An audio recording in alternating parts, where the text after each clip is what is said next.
आज का वीडियो आपको पूरा देखना चाहिए नहीं, पूरा ही देखना है आपको। क्यों? क्योंकि आज के वीडियो में बहुत पते की बात मैं बताने जा रहा हूं। नमस्कार दोस्तों, जय माता दी। मैं आपका दोस्त मोहित राघव आपके साथ आज जुड़ा हूं किसी मैच की प्रेडिक्शन लेकर नहीं, बल्कि ये सिखाने कि मैच प्रेडिक्शन होती कैसे है, कैसे जो टीम हम आपको देते हैं वो आपको दी जाती है, क्या ऐसी प्लेयर सेलेक्ट कर लेते हैं या कौन से वो फैक्टर है जिनको हम कंसीडर करते हैं, उसके बाद फिर आपको बेस्ट टीम प्रोवाइड कराते हैं। तो वो जो राज की बात है जो पर्दे के पीछे चलता है, आज उसको पर्दे के आगे लाया जाएगा और आपको पॉइंट टू पॉइंट बताई जाएंगी सारे बेसिक्स टीम क्रिएशन की। उससे होगा क्या, आपका फायदा ये होगा कि आप चाहें तो अपने दम पे भी टीम बना सकते हैं। एनालिसिस हमारे वीडियो से देखें हर मैच का, और मैच से एनालिसिस लेके आप अपने प्लेयर खुद चुन सकते हैं, सक्षम हो सकते हैं टीम बनाने के। तो ज्यादा बात ना करते हुए मैं पॉइंट टू पॉइंट बात शुरू करता हूं। आप ये कर सकते हैं कि मैचेस का जो एनालिसिस है उसको देखने के लिए, टीम प्रिडिक्शन देखने के लिए मेरा टेलीग्राम चैनल @मोहित क्रिकेटोलॉजिस्ट ज्वाइन जरूर कर लें। चलिए बात करते हैं अब टीम की कि कैसे हम एक टीम आपके सामने लेकर आते हैं। और आज का जो सेगमेंट है इस वीडियो का वो है स्मॉल लीग और हेड टू हेड, कि जब हम आपको स्मॉल लीग की या हेड टू हेड खेलने के लिए टीम देते हैं तो किन किन फैक्टर्स को ध्यान में रखते हैं, और आपको अगर ऐसा सीखना है तो किन फैक्टर्स को ध्यान में रखना चाहिए। सबसे पहली चीज जो हम स्मॉल लीग जब बनाने जाते हैं, स्मॉल लीग टीम जब बनाने जाते हैं, तो जो ध्यान में रखा जाता है या रखते हैं वो है गेम इन्वॉल्वमेंट।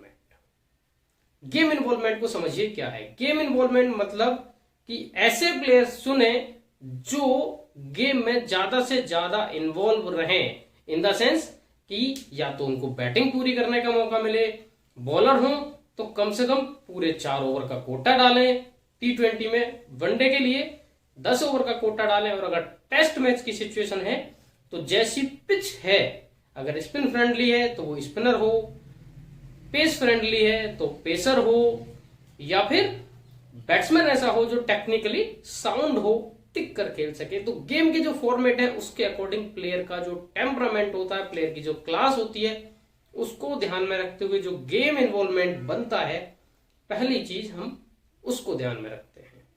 दूसरी चीज शॉट एनालिसिस, मतलब strength and weakness analysis.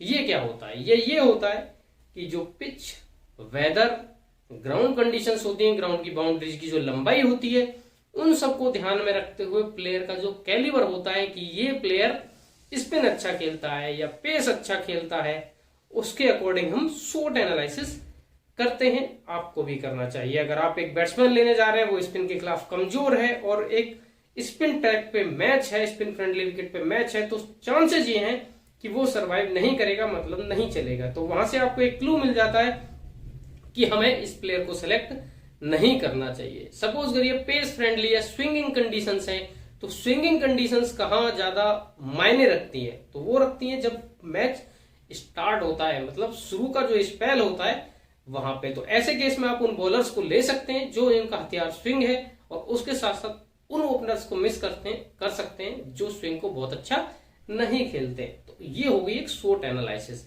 Weather conditions को ध्यान में रखते हैं, बहुत ज्यादा हॉट एंड ह्यूमिड है क्या, या थोड़ा ठंडक है तो पेसर्स को हेल्प मिलेगी क्या, या उसके अलावा बाउंड्रीज कितनी लंबी है, उससे क्या है हिटर्स का थोड़ा आइडिया हो जाता है। अगर बाउंड्री छोटी है तो जो बिग हिटर्स जो माने जाते हैं वो लंबे छक्के लगा सकते हैं, मतलब वहां से पॉइंट ज्यादा आ सकते हैं।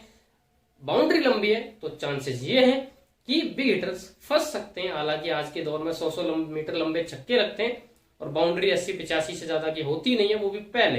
अब तो 70-75 तक ही रह गई है, पर फिर भी प्रेडिक्शन और कॉम्बिनेशन परम्यूटेशन तो इन चीजों पे बनता ही है। तीसरी चीज स्मॉल लीग में जो सबसे ध्यान रखने वाली बात होती है टीम क्रिएशन में, वो होती है 1 या 2 स्मार्ट पिक। स्मार्ट पिक क्या होती है? देखिए, आपने जब स्मॉल लीग आप ज्वाइन करते होंगे 4 मेंबर, 6 मेंबर, 10 मेंबर के या हेड टू हेड, उसमें एक प्रॉब्लम आपको आती होगी। प्रॉब्लम क्या है कि या तो आपके captain vice captain mostly match करते हैं, वही आपके हैं, वही सामने वाले के हैं। उसके अलावा कम से कम 11 में से 8 प्लेयर, 7 प्लेयर, 9 प्लेयर ऐसे होंगे, 7, 8, 9 का एक एवरेज आता है कि आपके और सामने वाले के, आपके कॉम्पिटिटर्स के या आपके कहिए ओपोजिशन के सेम ही होंगे। तो अब वो अच्छा करें या बुरा करें, आपको कोई फायदा या नुकसान उससे होने वाला नहीं है, क्योंकि उसका फ्लॉप होगा तो आपका फ्लॉप हो जाएगा, आपका चलेगा तो उसका चल जाएगा। अब लेकिन उन लोगों से आगे कैसे निकलना है, क्योंकि स्मॉल लीग में आपने देखा होगा, आपको लगता होगा अरे यार एक प्लेयर गलत चूज हो गया, बस अगर ये एक पिक सही होती तो मैं जीत जाता। वो एक पिक जो सही करनी होती है उसी को बोलते हैं स्मार्ट पिक। उसको लेंगे कैसे, उसको चूज कैसे करना है, उसका तरीका क्या है कि कैसे हम लोगों से आगे रहें। उसका तरीका ये है कि आपको दोनों टीमों के जो 22 खिलाड़ी हैं उनमें कोई एक या दो बॉलर या बैट्समैन या ऑलराउंडर या विकेट कीपर ऐसा चूज करना है कि जो कैपेबल हो आपको पॉइंट्स देने के। पिछला मैच जिसका अच्छा गया ना हो, पिछला मैच अच्छा ना जाने का एक सबसे बड़ा जो फर्क पड़ता है वो सिलेक्शन पे पड़ जाता है। मान लो कोई प्लेयर पिछले मैच में 0 पे आउट हो गया, लेकिन बैटिंग करता है वो नंबर 3 पे, अगले मैच में उसका जो सिलेक्शन रेशियो है वो अपने आप डाउन हो जाएगा, उसको कम लोग पिक करेंगे। क्यों? क्योंकि ह्यूमन टेंडेंसी ऐसी है कि जो हो जाता है उस पर ज्यादा आदमी फोकस करता है बजाय जो होने जा रहा है। जबकि जब हम प्रिडिक्शन करते हैं तो ध्यान ये रखते हैं कि जो होने जा रहा है या जो हो सकता है उसको ध्यान में रखते हुए टीम बननी चाहिए, ना कि जो हो चुका। मान लो किसी ने पिछले मैच में 100 मारी तो वो हमारे किस काम की, मार दी तो मार दी भाई, उसके रिकॉर्ड बुक्स में दर्ज हो गया, उसका अगले मैच से कोई लेना देना नहीं है। अगले मैच में उसको 0 से ही खेलना है और फिर 100 तक पहुंचना है, पहुंचेगा नहीं पहुंचेगा ये इन्हीं सारी चीजों पर डिपेंड करता है कि अब अपोजिशन क्या है, अब पिच की कंडीशन क्या है, अब कैसी सिचुएशन में वो खेलने आएगा, चेज करेगा या फर्स्ट बैटिंग करेगा। तो स्मार्ट पिक जो है वो यही है कि जो आप क्लू ले सकते हैं, निकाल सकते हैं कि समझिए आप विकेट टेकिंग बॉलर है कोई अपोजिशन का, आपको पता है कि हाँ इसकी टेंडेंसी विकेट टेकिंग है, लेकिन पिछले मैच में 4 ओवर में 50 रन दे गया या 10 ओवर में 80 रन दे गया, विकेट नहीं मिला, उसका सिलेक्शन रेशियो डाउन हो जाएगा, आप उसको पिक करिए। उसके अलावा बैटिंग में मैंने बताया कि कोई 0 पे आउट हो गया, टॉप 4 में खेलता है लेकिन डाउन स्कोरिंग चल रही है, बहुत अच्छा स्कोर नहीं कर रहा, आप उसको ले लीजिए। ऑलराउंडर है कोई जिसको बहुत ज्यादा बैटिंग का मौका नहीं मिला है लेकिन कैलिबर है, बॉलिंग का मौका नहीं मिला, एक आध ओवर करा रहे हैं लेकिन कैलिबर है, उसको 4 ओवर तक का कोटा दिया जा सकता है, लाइक हार्दिक पांड्या। प्लेयर का नाम लेके इसलिए समझा रहा हूं आपको कि ज्यादा समझ में आए। Hardik Pandya eight times bowling ही नहीं करेंगे लेकिन एट टाइम्स 4 ओवर्स का कोटा। तो पिच कंडीशन आपको थोड़ा आइडिया दे देती है कि आज ये बंदा बॉलिंग करने जा रहा है या नहीं जा रहा है, तो उसके हिसाब से आपको वो स्मार्ट पिक निकालनी है। चौथी चीज जो सबसे इंपॉर्टेंट है वो है timing of contest joining. Contest जो स्मॉल लीग है हेड टू हेड किस टाइम ज्वाइन करने चाहिए। टॉस के बाद तो बिल्कुल नहीं करने चाहिए और मैच ओपन होते ही साथ भी बिल्कुल नहीं करने चाहिए। ध्यान रखना मेरी बातें, टॉस होने के तुरंत बाद नहीं करने चाहिए। उसके अलावा मैच शुरू होने, मैच खुलते ही जैसे ही मैच आता है एप्स पे लिस्ट होता है वैसे ही नहीं करना चाहिए, उस टाइम पे सबसे ज्यादा क्राउड होता है। आपको जो कॉन्टेस्ट ज्वाइन करने चाहिए वो कम से कम 6 से 8 घंटे पहले कर लेना चाहिए। उसका एडवांटेज बता देता हूं क्या होता है। उसका एडवांटेज ये होता है, पहली बात टीम रिपीट नहीं होती है। देखिए सॉफ्टवेयर के थ्रू ही ये सारी चीजें चलती हैं और हिस्ट्री को कैश हर जगह करती है। अभी आपने जिस प्लेयर को चूज किया है आपके अपोजिशन के भी वही प्लेयर मैच होते हैं। उसका कारण ये कि आपको कॉन्टेस्ट वही शो होता है जो आपने चूज किया है। आपके जो रिलेटेड वाली चीजें आ जाती हैं, मैं इसमें टेक्निकल में नहीं जाऊंगा, वैसे चाहूं तो समझा सकता हूं मैं, पर जाऊंगा नहीं, ठीक है। तो आपको करना है कि 6 से 8 घंटे पहले कर लेना है। उसके 2 फायदे हैं, पहली बार टीम मैचिंग थोड़ी कम होगी, दूसरा ऐसा कई बार होता है कि आपका अपोजिशन मैच टाइम पे अवेलेबल ना हो, भूल गया हो, टीम अपडेट ही ना कर पाया हो।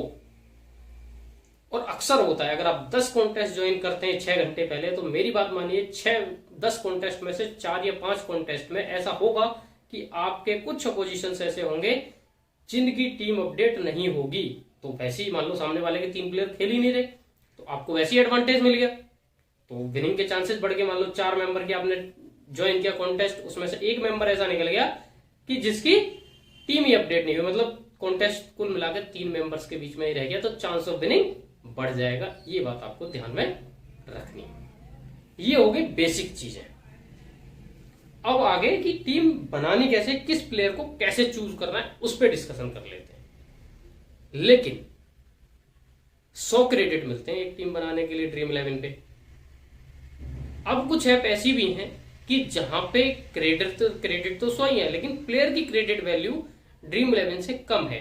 तो होता क्या है कि आप जिन यूट्यूबर्स को फॉलो करते हैं, जिन एक्सपर्ट को आप फॉलो करते हैं, या बहुत लोग ऐसा करते हैं कि ड्रीम 11 पे टीम बना के उसको कॉपी पेस्ट करते हैं अदर एप्स पे। ड्रीम 11 पे आपकी 100 क्रेडिट्स में कुछ प्लेयर ऐसे होंगे कि जिनको आप चूज नहीं कर पा रहे होंगे क्रेडिट इशू की वजह से। तो ऐसे में ऐसी कौन सी ऐप है जहां पे आप पूरी टीम बना सकते हो और क्रेडिट इशू नहीं आएगा? तो ऐप का नाम है 1 to 11 ऐप।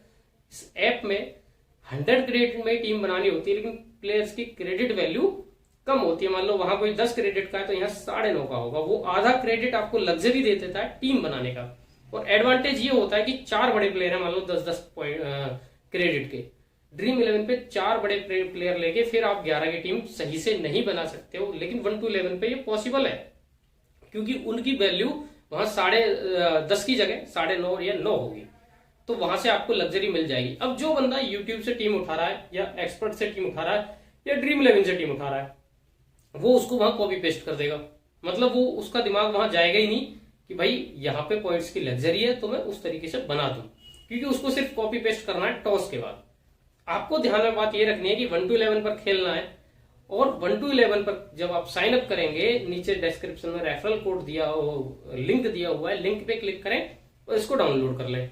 डाउनलोड करके खेलना शुरू करेंगे तो वो लग्जरी मिल जाएगी, और उस लग्जरी का हम जबरदस्त फायदा उठाएंगे। मेरे टेलीग्राम चैनल पे आपको 1 to 11 के लिए अलग से टीम मिलेगी। हर मैच की एक ड्रीम 11 की टीम मिलेगी वहां के पॉइंट सिस्टम के हिसाब से, और एक 1 to 11 की टीम मिलेगी वहां के पॉइंट सिस्टम के हिसाब से।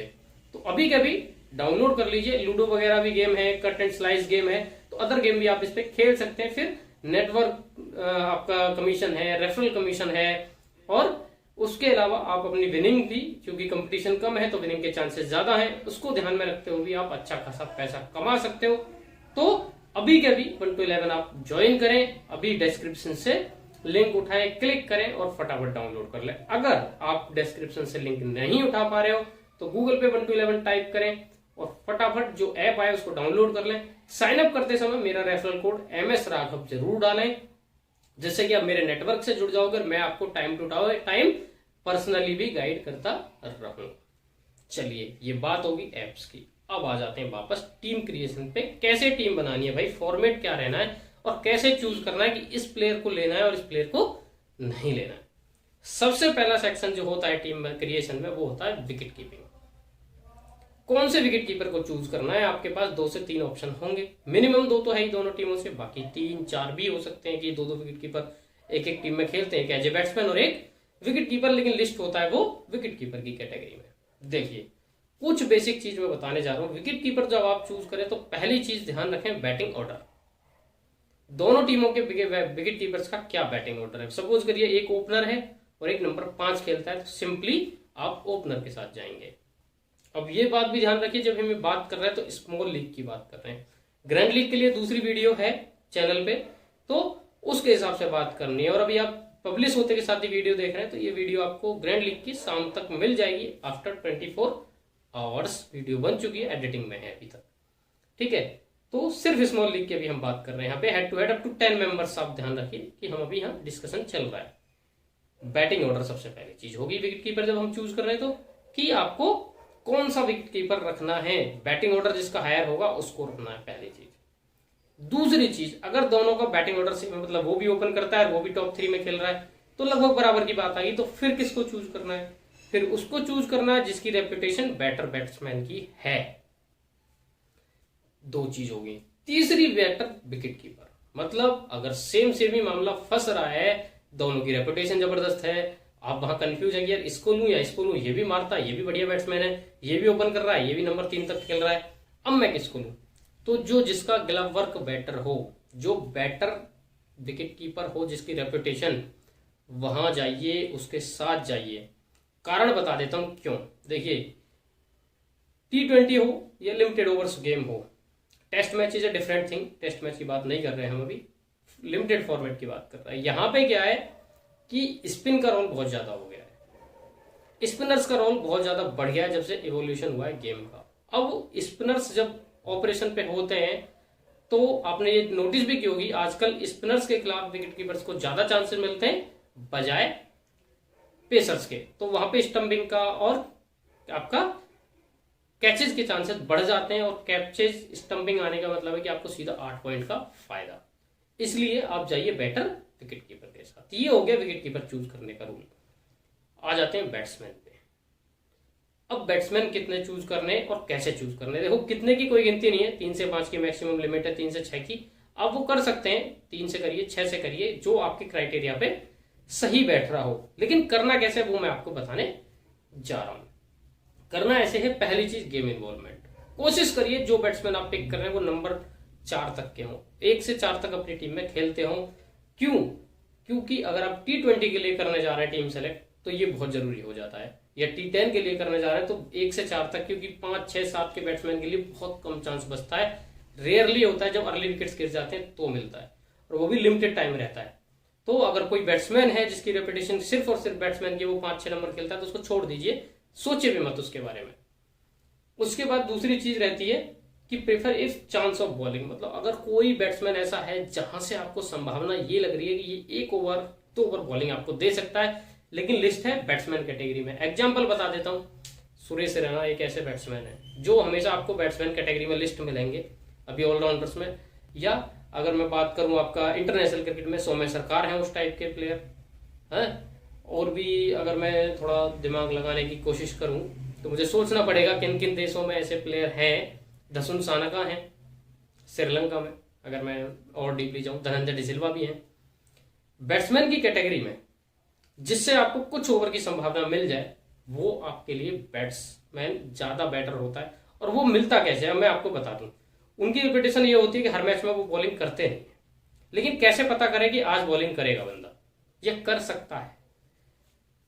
आप ये देखिए कि जो बैट्समैन है और कभी कभार बॉलिंग करा लेता है रेयरली, उसका स्किल क्या है, वो पेसिंग बॉलिंग करता है, मीडियम पेसर है, या फिर स्पिनर है। अगर पिच ट्रेंड ये कह रहा है कि यहाँ स्पिन फ्रेंडली विकेट है, तो आप ये मान के चलिए इसको बॉलिंग का चांस मिल सकता है। पेस फ्रेंडली विकेट है और वो पेसर है, तो फिर उसके चांसेस बन जाते हैं कि वो आपको कुछ ओवर्स दे दे। तो वहां से ये छोटे छोटे क्लू आपको निकालने हैं। अच्छा, तीसरी चीज जो मेन रहती है वो रहती है फॉर्म एंड क्लास।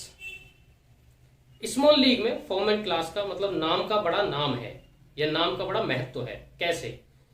जब आप हेड टू हेड खेलने जा रहे हैं तो आपके मन में एक डर बना रहता है कि अगर यार मैं विराट कोहली जैसे प्लेयर को मिस कर दूं तो सामने वाला तो लेकर आ रहा होगा, और चल गया विराट कोहली तो मामला गड़बड़ हो जाएगा। तो नाम के हिसाब से भी सिलेक्शंस स्मॉल लीग में होते हैं, और आपको अलग नहीं जाना है। आपको भी फॉर्म और क्लास पे, मतलब नाम के साथ भी जाना है, और जो करंट फॉर्म है उसको भी ध्यान में रखते हुए आपने बैट्समैन सेलेक्ट करने हैं। पॉइंट बाय पॉइंट एक एक चीज समझते जाइएगा, ठीक है। और अगर आपको इन पॉइंट्स को समझने में प्रॉब्लम आ रही है कि कैसे कैसे सेलेक्ट करना है, तो मैं ये पॉइंट्स आपको डिस्क्रिप्शन में डाल दूंगा, वहां से भी आप ध्यान में रख सकते हैं, नोट कर सकते हैं कि ये पॉइंट इन्होंने बताए थे विकेट कीपर के लिए, बैट्समैन के लिए, या ऑलराउंडर के लिए। वीडियो के डिस्क्रिप्शन में भी पॉइंट्स आपको मिल जाएंगे। अब बात आ गई बैट्समैन के बाद ऑलराउंडर, कि ऑलराउंडर किसको सेलेक्ट करना है, किन ऑलराउंडर्स को सेलेक्ट करना है। देखिए आपके पास मल्टीपल चॉइस हो सकती है, लेकिन आप मैक्सिमम 4 ऑलराउंडर सेलेक्ट कर सकते हैं मैक्सिमम मैप्स में। तो क्या करना है वहां पे, आपको ये करना है कि ऐसे ऑलराउंडर्स देखिए जो कम से कम 10 बॉल की बैटिंग, 10 ओवर नहीं 10 बॉल की बैटिंग और 2 ओवर की बॉलिंग आपको दे रहा हो।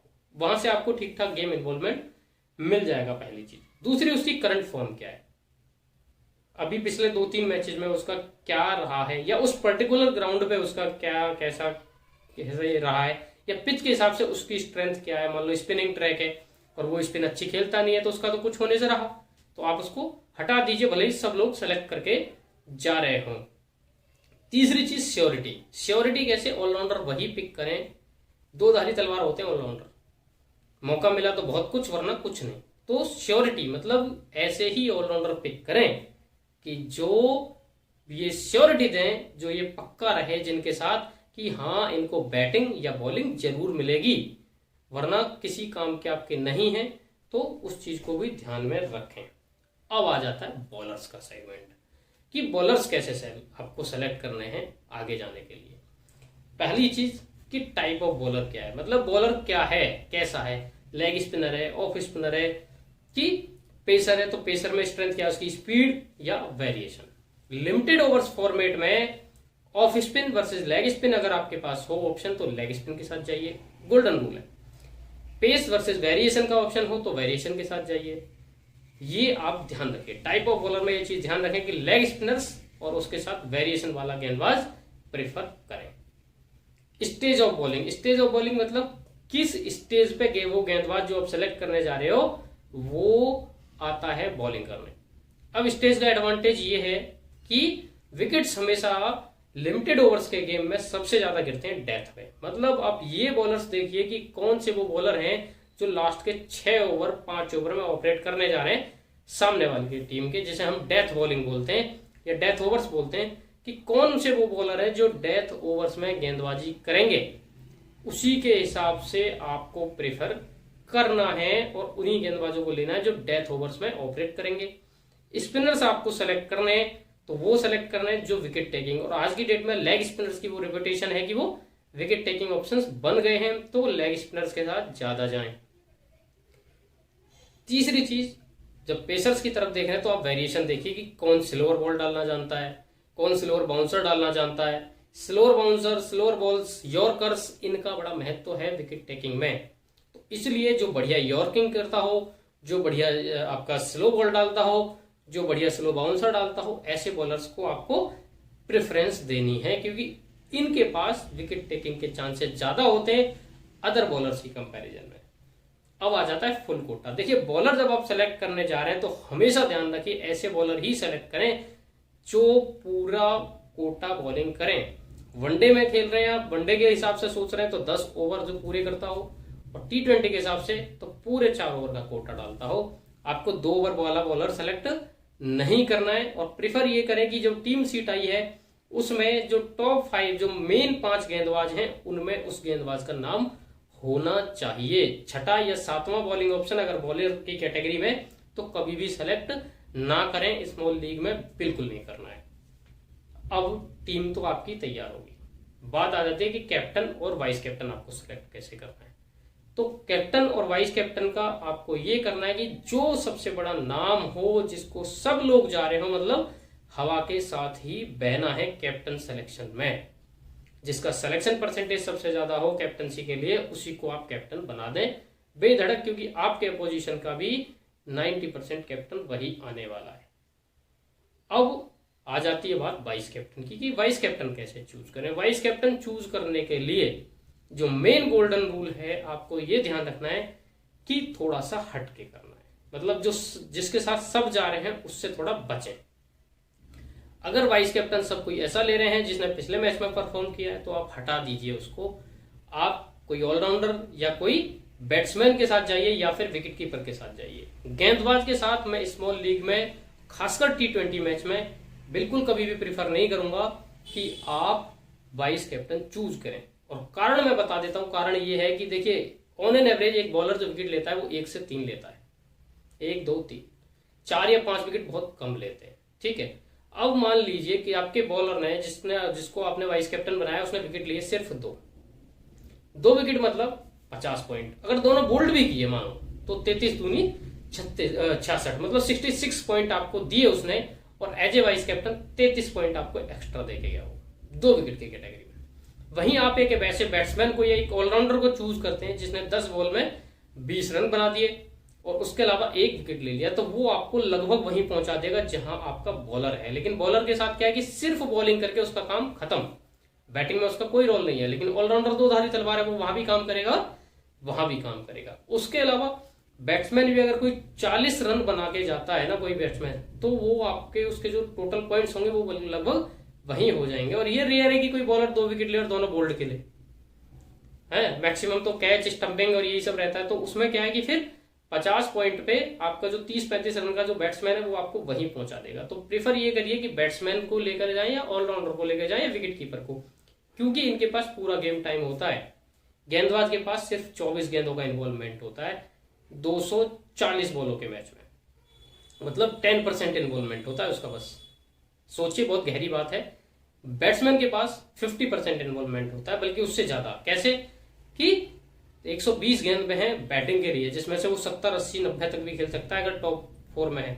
वहीं पे मैदान में रहेगा तो कुछ कैचेज भी आ सकते हैं, ऐसी संभावना है। क्लोज इन फील्डर्स ज्यादातर बैट्समैन ही रहते हैं, तो इसलिए बैट्समैन या विकेट कीपर के साथ जाइए वाइस कैप्टनसी चॉइस में, और थोड़ा लोगों से हटके बनाइए अपनी चॉइस से। मेरे साथ जुड़े हैं तो मैं हमेशा 2-3 ऑप्शंस देता हूं वाइस कैप्टनसी के लिए कि कैप्टन ये हो गया, वाइस कैप्टन आप ये है, और इसको भी बना सकते हैं। उसके अलावा चेंजेस देता हूं। तो अभी के अभी चैनल सब्सक्राइब करिए, और वीडियो भी पूरा देख ही लिया होगा आपने, अपने दोस्तों के साथ शेयर करिए वीडियो को। लाइक शेयर कमेंट करके जरूर बताएं। अगर आपको कोई क्वेश्चन अधूरा रह गया, आपको लगता है कि नहीं ये चीज और बतानी चाहिए थी, तो वो आप मुझको कमेंट सेक्शन में कह सकते हैं, बता सकते हैं। मैं आपको कमेंट में ही बता दूंगा, आपका कंफ्यूजन क्लियर कर दूंगा। उसके अलावा टेलीग्राम से जरूर जुड़े रहिए, ताकि कोई भी इशू किसी भी तरह का आपके सामने ना आए, आपको कोई प्रॉब्लम फेस ना करनी पड़े किसी भी तरह की। किसी भी मैच को लेकर मैं आपके साथ जुड़ा रहूंगा आगे भी। स्मॉल लीग, ग्रैंड लीग के साथ IPL कवर करते हैं हम लोग, और बाकी मैचेस भी, तो टीम पाते रहिए। मैं चलता हूं, फिर मिलूंगा आपसे जल्दी। तब तक के लिए टाटा बाय बाय, जय माता दी।